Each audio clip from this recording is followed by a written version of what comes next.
Welcome to Pop Monster, a podcast to feed all your pop culture cravings. My name is Sarah, a self-confessed superfan. This show will cover everything from reality TV chaos, nostalgic deep dives, and the latest in music, TV, movies, and books. So let's get into it.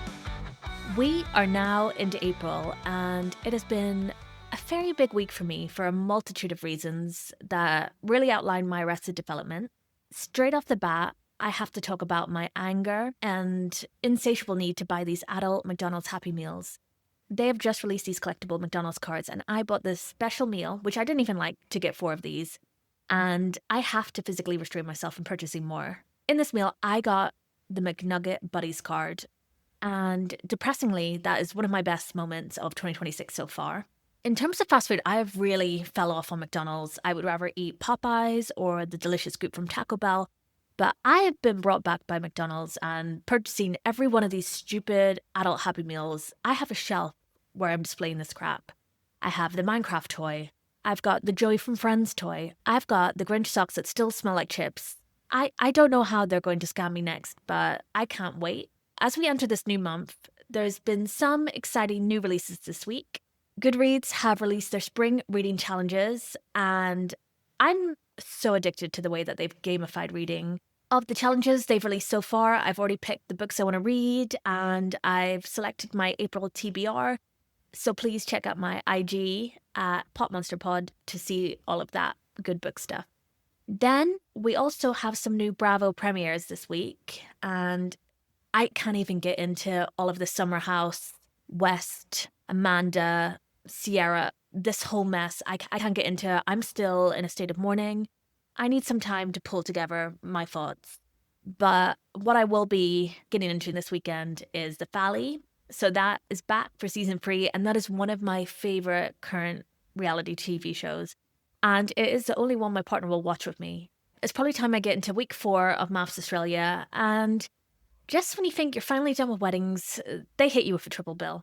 So for week 4, we pick up in the morning after the dinner party from hell, where Red Brook was unleashed on the villagers. And everyone is still reeling from the offense, especially its 2 biggest victims, Alyssa and Stella. So Alyssa is taking this really hard, and as David said, she's a sensitive soul. She really doesn't want this conflict, and looking at her, it seems like she's still in shock from the night before. On the other hand, in the words of my most hated Taylor Swift lyric, Stella has bounced back faster than a 90s trend. Now, she did say she was resilient, and I have to admit I wasn't the biggest fan of Stella to begin with, and I still don't care about her and Philip's relationship, but I'm loving her now. She has the strength of a mob wife, and I was a huge fan of the Mob's Wife franchise, and I aspire to be like Stella. Icon. We also see Brooke show up to the apartment to see Chris, and this demon has such little remorse and says she has no regrets, but she's going to drop everything now. And I was a little disturbed when Brooke said that she could hear crying in the hallways. This apartment building seems like hell. I would love to hear reports from the actual tenants of what it's like during MAFS filming, or does MAFS just commandeer this whole complex? Oh, and yeah, deja vu. Once again, we're dealing with tension between Beck and Gia due to all the rumors and the nastiness. Gia tells Scott that she reached out to Beck, but Beck is now using her as a scapegoat so that she doesn't have to look at the issues in their relationship. When we see Beck, it is pretty alarming. Her face is so puffy, and you can tell she spent the whole night crying.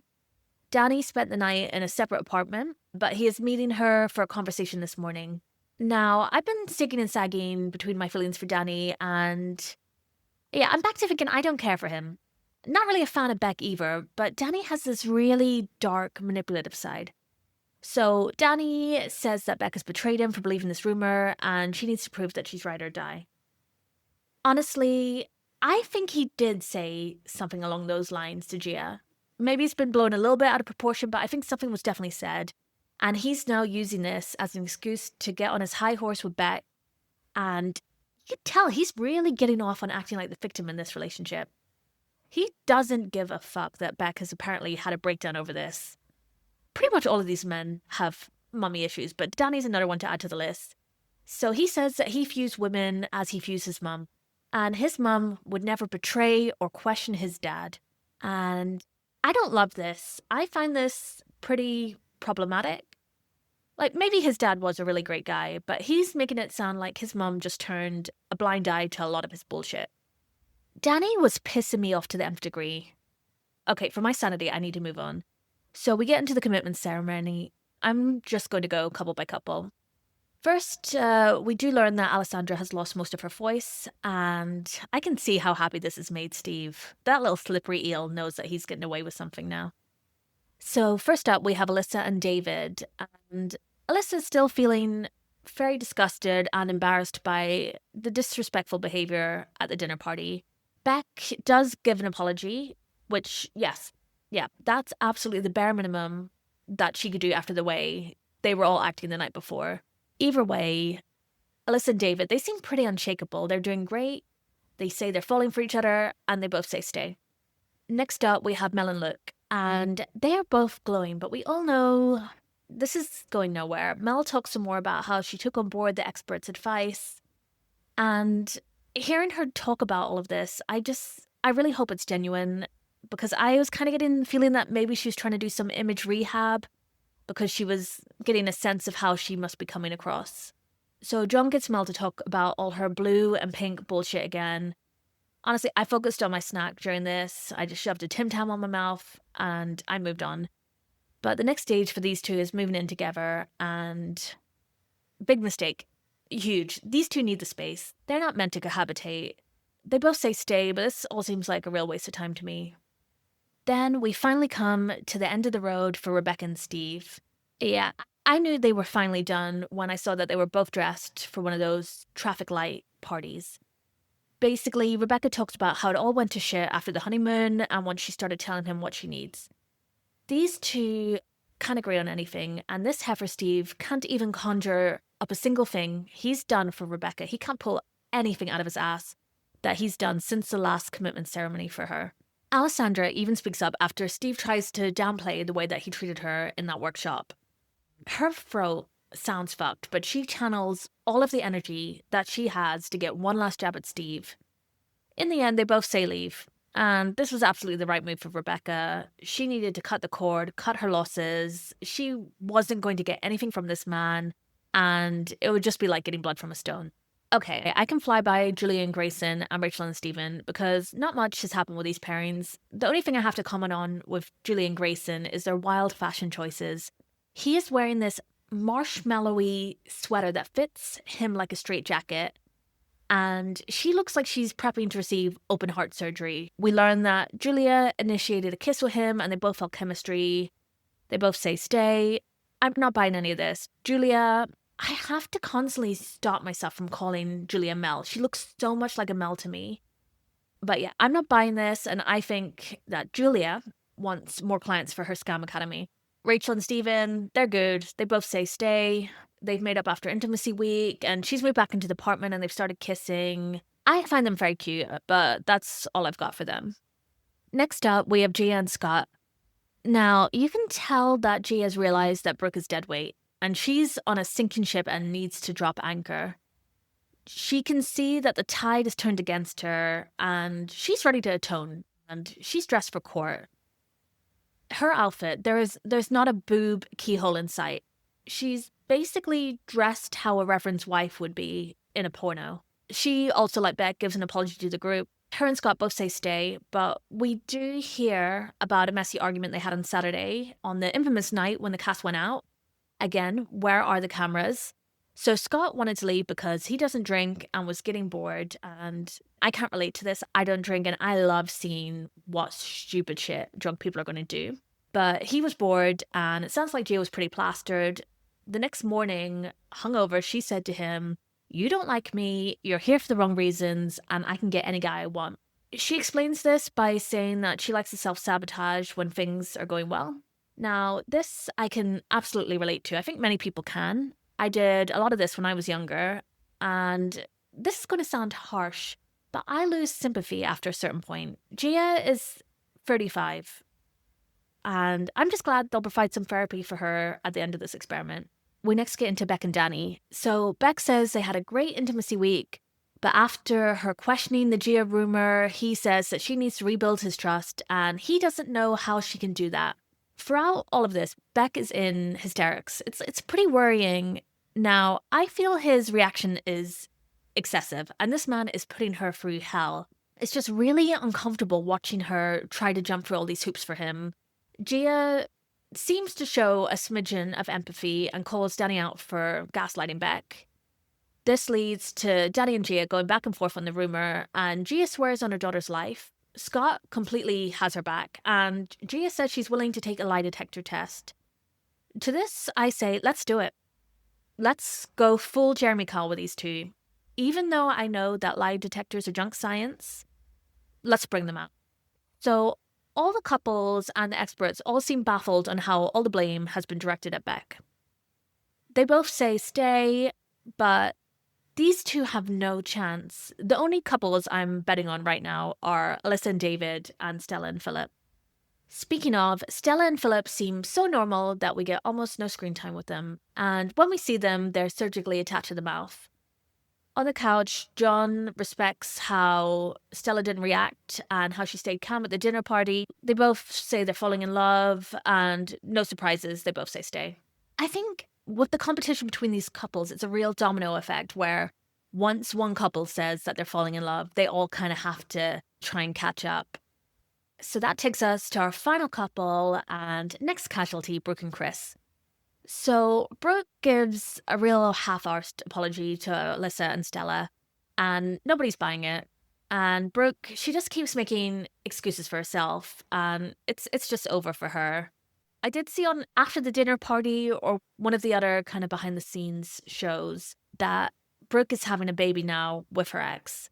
And this man is definitely not an ex. It seems clear to me that they were together while she was on the show. And that it's all kind of adding up to me. It explains why she wouldn't even kiss Chris.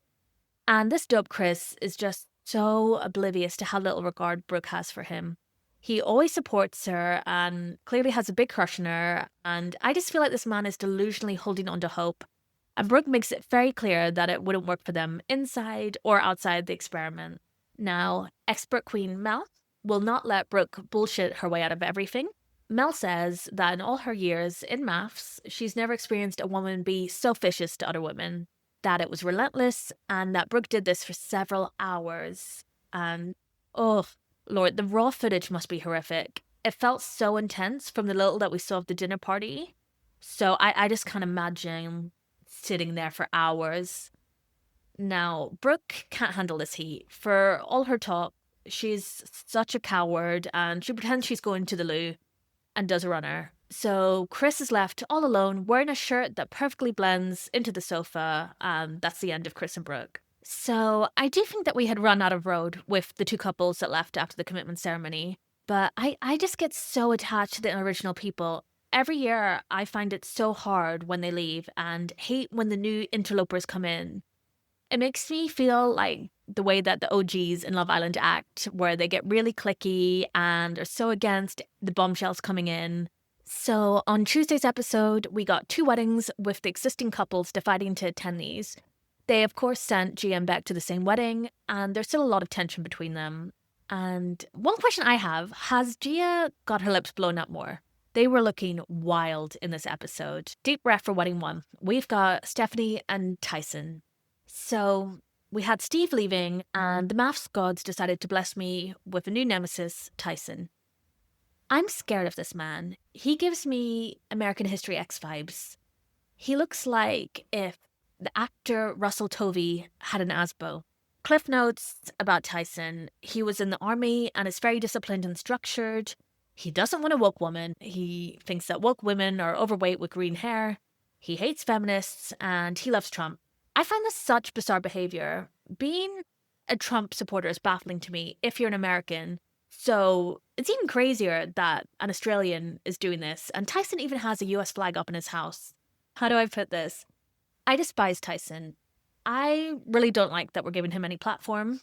He goes on to say that same-sex marriage doesn't bother him, but he doesn't want it pushed in his face all the time, and he doesn't like gay guys coming onto him. Nobody is trying to fuck you, you Lego-headed, thin-lipped freak. I'm so sorry for everything I said about Steve, because I've now looked in the eye of true evil. So he was married previously to a girl from Utah, which that's setting off some Mormon radars in my head. And he's joined this experiment because he feels lonely. And I know that male loneliness is an epidemic, but I think that this man could benefit from being more lonely. Let's just silo him to Mars. Stephanie also sucks. She's a real estate agent, and a lot of her talking points are aligning with Tyson's.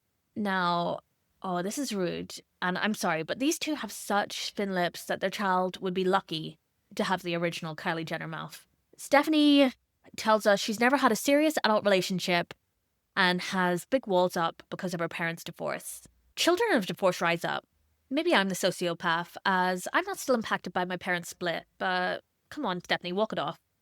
So these two lucked out, and for their wedding attendees, they got all the couples who know how to act polite in society. So they get Rachel and Stephen, Julia and Grayson, and Alyssa and David. Now, I loved Alyssa so much during this wedding. She's sat on the groom's side, which has very sinister vibes, and she asks, we're all thinking it, why is there so many men on this side and where are the ladies? Yes, Alyssa, and I have a few theories. I think either none of these men can hold on to a wife, or no women want to be seen dead supporting this asshole, or they've all been murdered and hidden under a patio.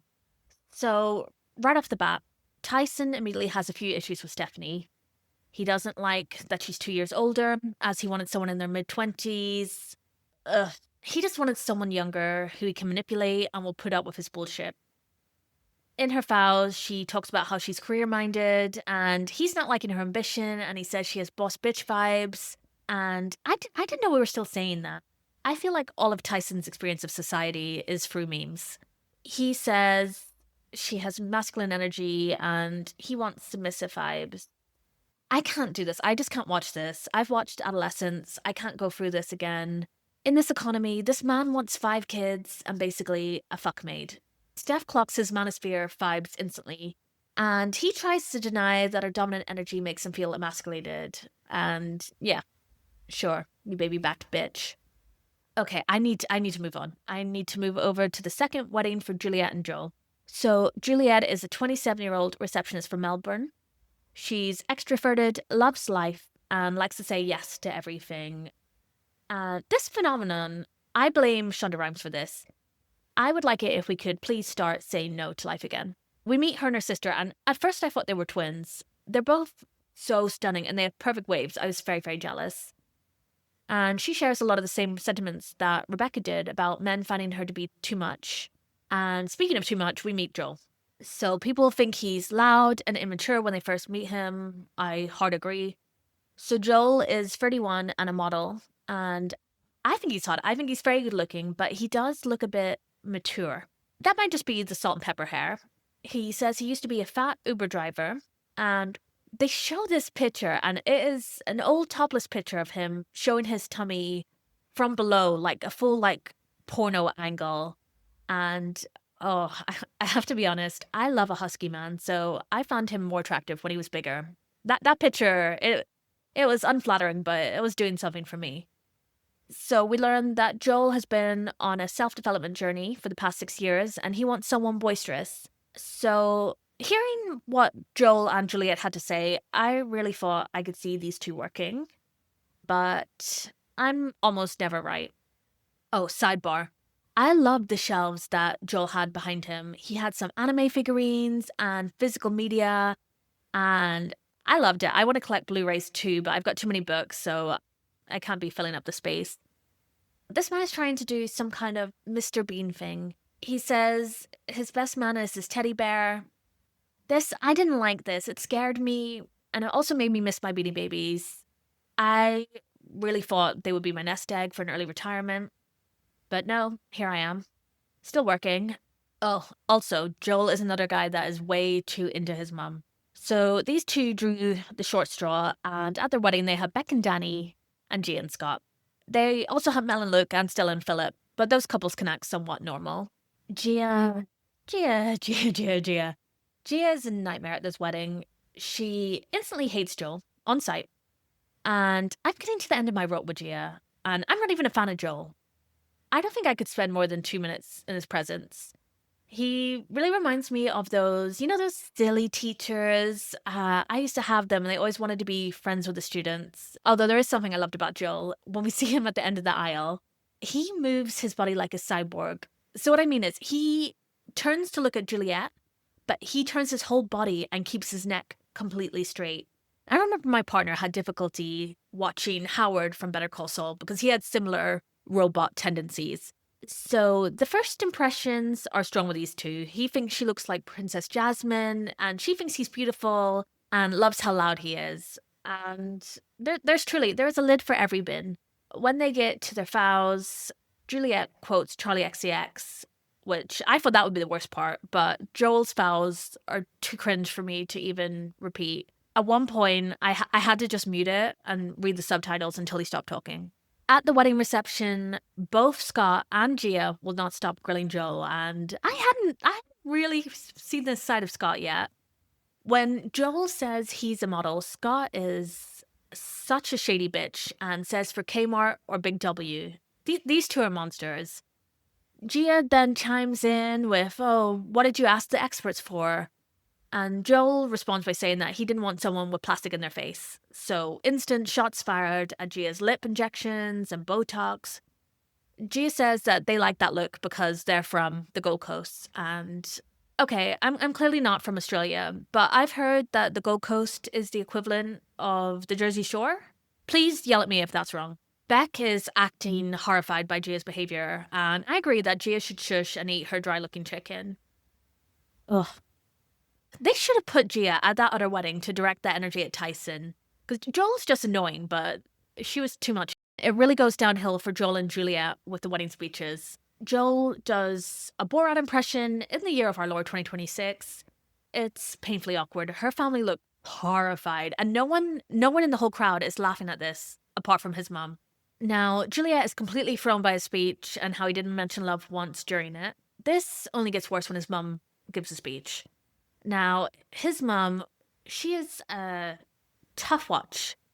She is so overbearing with his food. At one point, I was worried she was going to start baby birding it into his mouth. So, in her speech, she says he turned into a gluttonous pig when he got older. Oh, so rough. And she shares that she's a psychologist. And this is when it all started to click for me. I've heard a lot that the children of therapists are really fucked up.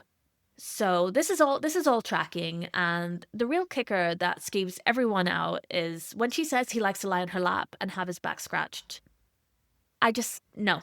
You can tell through this that Juliet is feeling humiliated by them, and we close this episode with her storming away from the wedding table. We open the next episode with Juliet still struggling to make sense of wedding speeches. Now, this man needs to stop with the teddy bear thing. It's too much. He's making it walk up the stairs. Juliet is a warrior. She is much braver than me for picking up that old teddy bear. I wouldn't touch this thing. Now, she is incredibly direct, and she straight up says that his and his mom's speeches are bad. So, watching Joel and his mom, I think they have a little bit of the energy of Buster and Lucille from Arrested Development. He's shocked by Juliet saying this and calls his mom an angel on this earth. Now, another public announcement. I would like to apologize for ever saying that Stephen is attracted to his mum. Joel takes the cake. Despite all of this, Joel and Juliet, they are formidable. From now on, I'm going to call them JJ. They know how to really bounce back. They are both in good spirits for their honeymoon at the island in Gold Coast. Now, one question I had is if the producers decided to send them to the Gold Coast after Gia's comments. So I did my little thing where I look up the prices, and these newcomers are definitely the B team. Their resort is so far the cheapest we've seen at £80 a night. This honeymoon is just weird. He likes her toes. He's holding her like a baby in the pool. It's very infantilizing, but he gets a boner. He's doing even more Borat impressions. Juliet says that she's comfortable sharing the bed with him and his teddy, but doesn't want to jump his bones. Fair. That's fair. On to our next honeymoon, and I was really racking my brain thinking of all the honeymoons I've ever seen on MAFS, and I'm struggling to think of one that is more depressing than the one that we see between Stephanie and Tyson. So they're staying at Bangalore luxury villas in Shoalhaven Heads. Now these two, they did give them a bit of money. They're staying at a pricey place, £363 a night. But the vibes between these two are devastating. They hate each other. It's raining. He just wants to go to the gym. He's so gross. And he has the gumption to say, "You demolished it, and damn you can eat," about her finishing her plate. I only ever want someone to comment on my food if they're delightfully impressed by my eating abilities. Like I can put down a lot. So with dinner, they get the gift of the honeymoon box, and this really isn't needed. They're toast, they're done. So she talks about her lack of relationship history, and he says he was in a recent relationship but had to escort her out of the house because of her high body count, and he didn't want to get HIV. He says his ideal body count for a woman would be 0, and thinks it's different if a man has a high body count because a woman can control her urges better because she doesn't have high testosterone and she doesn't feel the need to mate and hunt. And if that's what you think, Tyson, then lock yourself up in a zoo. If you have such little self-control, you're an animal. I'm drawing a line here. I can't keep repeating the disgusting shit that this guy says. I'm done with him. I don't want to be repeating this. So they have a fight because he has issues with her body count, even though it's lower than his. And I've never thought of myself as an angry person, but this show is making me realize I do have some anger, and I admire her self-control because you can see her really fighting the urge to jump over the table to throttle him. This honeymoon is reminding me of the film Misery. They just couldn't hate each other more. This place is expensive, but she's sitting on a camping chair indoors. This guy, he has like a broken record going on about her masculine energy, and I didn't care for Steph and her MAGA love, but I do enjoy seeing her trample over this idiot. She does a really good job of calling out his hypocrisy on saying how, oh, he wants someone driven and ambitious, but he also wants a stay-at-home mom. And what I think he wants is for his wife to join an MLM as a side hustle while taking the time to raise his 5 children. He's disgusting, and I agree that they need to be in separate rooms, and he says he wouldn't sleep on the couch and give up the bed for her. So, yeah, this fuckhead wants equality as soon as he's slightly put out. Sidebar, I also need this idiot to stop talking like Gollum and saying shit like, "Alls I want." Can't even speak. Anyway, Steph sees right through him and knows that he wants a submissive slave who won't call him out on his bullshit. He's clueless. He thinks that she needs to get constructive criticism on communication from the experts. And he's in for a real shock if he thinks they'll support his dumb ass. So we've been watching this for 1 month and it's flown by for me. But that means that it's the anniversary for the initial couples and they're tasked with doing something nice for their partner. Now, most of this was pretty boring, but we got a few highlights.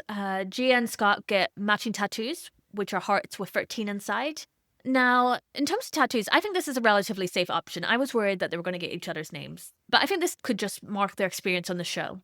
Don't get me wrong, it is tacky, but I did love that it really looks like the Cloves Over Bros logo from One Tree Hill. We also have Danny putting together a pretty miserable inside picnic with hummus and some pepperonis, but Beck, God bless her, she says it's the most romantic thing someone has done for her, and she's falling in love with him. See, they go like dominoes. She heard Philip and Stella, and she's like, yes, falling in love. Now, I've seen how depressing charcuterie boards are in her family, so I can see why this may have impressed her. Finally, the gift to end all gifts is the heartfelt letter that Julia has written for Grayson. Now, this starts out pretty optimistic and discusses their growth, but then she drops the mic about how she feels no chemistry, no connection, and they're done.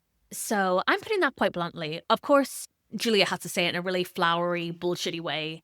And I just don't get, Julia. What is wrong with this woman? Why is this the method that she's choosing to deliver this information? Honestly, I would prefer the gifts that Jared Leto sent his co-stars when he was playing the Joker. So Grayson is blindsided by this, and he's disappointed because he feels he's put so much into this experiment and she hasn't put the same effort in.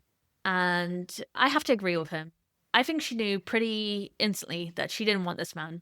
Julia disagrees. She thinks that she has put her all in, but it hasn't progressed and she doesn't want to waste his time. Grayson says that she has wasted his time since the honeymoon and has tippy-toed around this whole thing. And yes, no notes, Grayson. So that takes us to our final wedding of the season between Sam and Chris. First, we meet Sam, and I fell in love. He's a 34-year-old fitness studio owner, and we see him leading a spin class. Okay, so I've never done one of these classes because I once heard, I don't know where I heard it, but I heard that our backs are like credit cards and spin makes them snap. But I would take one of these classes if Sam was leading it. He's adorable. He says that the track record with gays on MAFS hasn't been great. Amen. Amen, Sam. And he's hoping to change that. Then we meet Chris, who is 38 and a farmer slash gym owner. He wants someone fit and career driven who can enjoy a simple family life on the farm. And he's basically describing Sam. So, something important about Chris is that he says that he's pregnant and there's 2 children coming. He's a donor dad with one of his lesbian friends, and he also has another child coming through surrogacy. And I swear to God, if these children are put on camera, yeah, I don't think this is the time to go on MAFS. This is just too much of a commitment for a new relationship, and these children really need to be the priority. Regardless, this wedding is wholesome as fuck. It's almost bizarre seeing that they both have such lovely and supportive family and friends. Now, Sam is just an absolute doll. He hugs and greets Chris's lovely family, and when Chris and Sam see each other, they look very happy. They both feel a spark, and they have a lot in common. In Sam's vows, he mentions camping and fitness, and Chris is looking at Sam like they've genetically engineered him in a lab for him. So Chris fancies Sam a lot, and as do all of us with eyes, I think he's got a real young Colin Firth look. Now, Chris really lacks any subtlety, and he's trying to be sneaky and gauge Sam's reaction to the incoming children. He's really hammering him over the head and talking about old school family values. Okay, sidebar. Is their wedding cake made out of cheese? I'm personally offended by this. I'm a huge cheese lover, but this is upsetting. Like, you can't have a savory wedding cake. So this whole kid scenario is really reminding me of Huda from Love Island USA, Mamacita. Sam says that Chris being older doesn't bother him, but he tells Chris that he wouldn't be ready for kids in the next year. Now, this solidifies for Chris that this isn't the right time to tell him about the babies, and he'll have to get to know him a little bit better. No, he needs to tell him. I think Chris wants to at least be able to hook up with Sam before Sam rejects him or slows things down due to this child reveal. I don't know. I'm still a bit iffy on Chris. I really like Sam and think that perhaps he could do a bit better. We do get to see some of their honeymoon, which is at the Encore by Mingara in the Central Coast. Again, did my detective work, had a look at the place, and it is £74 a night. So, yeah, this is homophobia. Send these 2 to Fiji. I will say that they are very cute. They share a little kiss before bed. Chris still doesn't know what to think after Sam saying he wouldn't be ready for kids in a year, when we know that Chris has a kid coming in months. And yeah, Chris is bamboozling me. Why would you think anyone would be okay becoming an instant dad in a couple of months, let alone a year, with someone they're just meeting? This is wild behavior. They get given the honeymoon box, and I was convinced that we could finally clear the air on all the baby stuff. But when Chris is asked one important thing to know about him, he says that there's something that he wants to tell Sam, but he's not going to answer that question just yet. Now, throughout this, Sam is an absolute sweetheart. He says he's enjoying himself with Chris and is happy for him to open up when he's ready. Okay, moving on. So we're finally on to the final episode for this week, the dinner party. And it's another one where a bride terrorizes everyone. The women are really working overtime this season. So we open on the couples getting ready for the dinner party. Stephanie and Tyson have decided to go together. And I think she's just excited for others to see what she's been putting up with. She needs that validation to know that she's not the crazy one after being locked in hell with this man. Julia is going without Grayson, and she says they're consciously uncoupled.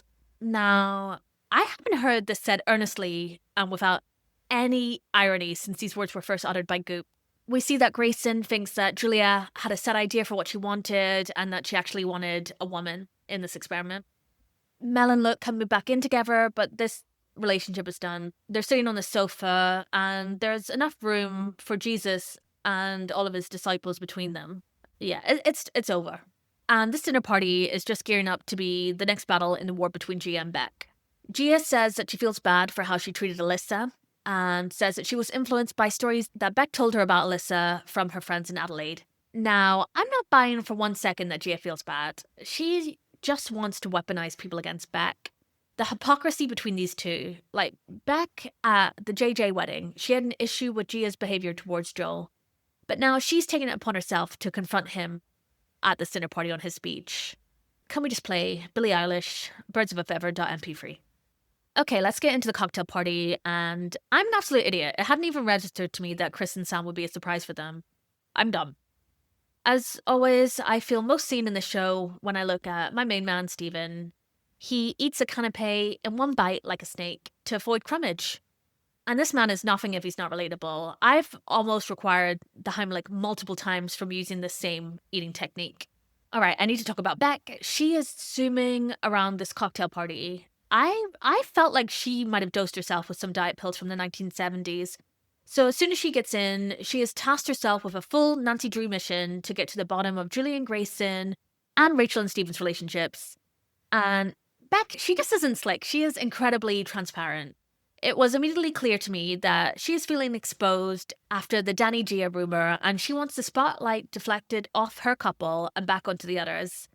Beck, she isn't even taking a breath before going straight in. She interrupts what Rachel was saying about her relationship to ask if she's just getting a kiss in bed, and asks if they're into each other because their relationship isn't progressing. She says something really disgusting. It really grossed me out when she said that Steven needs to service her friend. And in her confessional, she's an asshole. She says that Rachel needs to get some self-respect and leave, and Steven needs deodorant. Now, this made me ready to fight, because I am Steven. Steven is I. I also sweat like a whore in church, so how dare you, Beck? I feel like Rebecca's presence was helping to keep Beck in line a bit, and now that she's gone, Beck is fully off-leash. So Beck is pulling everyone aside for one-to-ones, and she's really putting in shifts like a one-woman show. At one point, she's talking to Philip about how he's controlling, and at the JJ wedding, he would only allow Stella to have one glass of champagne. And correct me if I'm wrong, but they didn't show us any of this footage. I would be very interested to see if there's anything mildly interesting going on with Philip and Stella. Next, we see Gia arrive dressed like a Vegas showgirl, and kudos to Gia, because she's playing this whole evening a lot smarter than Beck by cozying up to the new people and trying to create more alliances. This show is basically Survivor at this point. Gia gives a bullshit apology to Alyssa again and tells her that Beck had been feeding her info about Alyssa's previous relationship. And we'll get back to this because it does kick off at the dinner party. So let's just get into it. And I would love to see a menu of what's served inside this warehouse or whatever fucking soundstage they hold them in. Tyson is one of the first to get questioned at this dinner party, and it's beautiful to see this weakling put on display. Rachel and Julia are both pissed off about his woke culture comments at the wedding, and Beck asks him his views on homosexuals.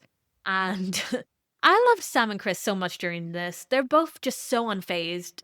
Danny asks Tyson if he believes men should pay on dates, and Tyson says he'll pay if he's into her, but if not, then 50-50 split. And this is just alpha male bullshit. He's cheap, and he doesn't want to be a provider. He just wants to use his money to control women. He takes a really low shot at Steph when she asks if he'd pay for her as she is his wife. And he calls her a temporary wife. And let's just pack it up with these two. I didn't even think we'd get to this side of the honeymoon with them. So Tyson leaves this whole exchange feeling attacked and like he didn't get enough support from Steph. This guy is a hypocrite and makes no sense. Wouldn't it be too dominant and masculine if Steph defended him? Isn't she meant to be the agreeable one? Moving on. So Beck does seem annoyed that Juliet and Joel are getting on well. And in this party, I'm really loving the little friendship between Luke and Gia. And Gia does apologize for her behavior at their wedding. Now Beck, she is not having this. She focuses all her aggression on Joel and calls out his speech and him not making an effort with Juliet's parents, which he quickly debunks. And hats off to Joel. He is completely outmatching Beck throughout this argument. She comes across more loud than articulate. She's not a good fighter. She complains that he didn't interact with the other couples at the wedding, and he decimate her when he says, "Sorry if I left you out, darling. I know you want attention." He just absolutely nails her. Now, Danny has become the new Chris, and you can just see that he wants the ground to swallow him up while his wife is going berserk. Gia says she's horrified by how Beck is treating Juliet and Joel, and I'll say it again, birds of a feather. I can't with these two. I was really happy to see that Sam and Chris are doing well, and they were just having a lovely time at this party.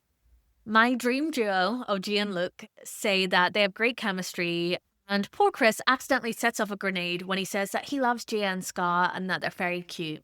This makes Beck go fucking mental. And she can tell that she's lost control of this fight with Gia. She is just so incensed by Gia and Scott not giving her their attention at this party. She yells about them getting their tattoos lasered off in 6 months, and oh, this is really low, but she says that if all the ladies were asked to stand behind one of them, everyone would pick Beck and Gia would have no one. It's all very Mean Girls, and I don't think anyone at the table wants to pick either of them. So Gia's had enough. She's ready to pull out receipts, and in the wise words of Queen Dorinda Medley from Roni, say it, forget it, write it, regret it. Once Gia gets a phone, we learn that yesterday, and I don't get this. What do you mean yesterday? I thought Gia was excommunicated for the situation with Danny.